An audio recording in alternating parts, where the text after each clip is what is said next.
ඒකේ ෆෝන් එක ඕෆ් නේ බං. ડોක්ටර් මොකද බං කිව්වේ? මැනික් කොහෙද ගියේ? මම යාළුවෙක් එක්ක සැලොන් එකට ගියා. හොඳ අපේ දුවට ගොඩක් අසනිය වුණා. මේ බෙල්ලමක් කළාද? සතෙන් මොකෙක් හරි කණ්ඩ තියන්නේ?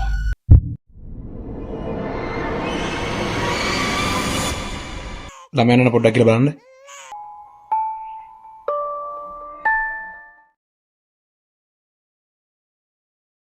මේ බෙල්ලමක් කළාද? සතෙන් මොකෙක් හරි කණ්ඩ තියන්නේ? මැනික් කොහෙද ගියේ? මම යාළුවෙක් එක්ක සැලොන් එකට ගියා.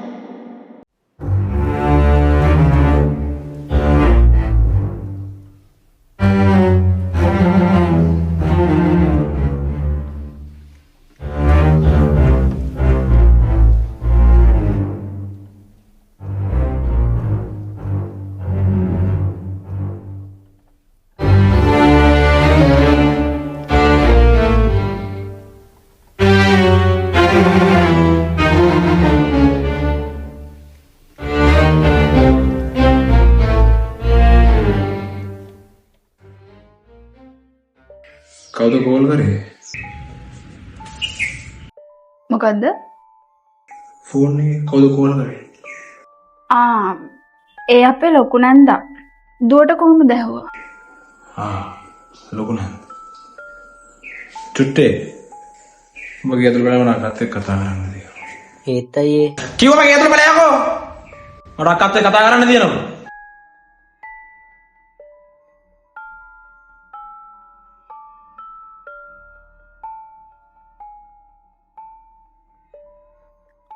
ගොඩක් ලොකු නපුරක් වෙන්න යන්නේ මැනිකේ.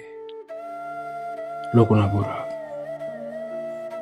ඔබ දන්නවා මං ගොඩක් හොඳ මිනිස්සෙක් කියලා. ඔබට හැමදාම මං හොඳට සැලකුවා. ඒ වගේම ඔබ දන්නවා ඔබ මාව රවට්ටනවා කියලා.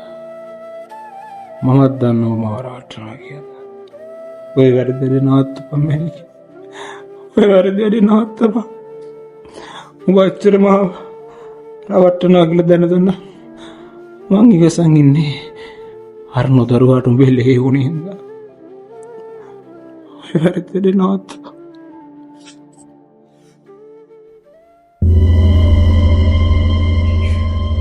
මැනිකේ ඔබ දන්නවා මං ඔබට කොච්චර ආදරේද කියලා. ඒ තරමටම මට ඔබට බාහිර කරන්නත් පුළුවන්. තේරුණාද? මාවත් කාලා කන්නේ කරලා මගේ හැමදේමත් අරගෙන තවත් මාව රවට්ට ඉන්න ඔබ මහා කාලා කන්නේ ගෑණියෙක් යකෝ. ඊට වඩා අද මම මරාගෙන කාපිය. වලාකුළ කුදු නොමැති අහසේ මලානික වූ මගේ සිතුවිලි ගල් ගැසී ඇත පාළු වී ඇත අඳුර පමණක් රජ වෙලා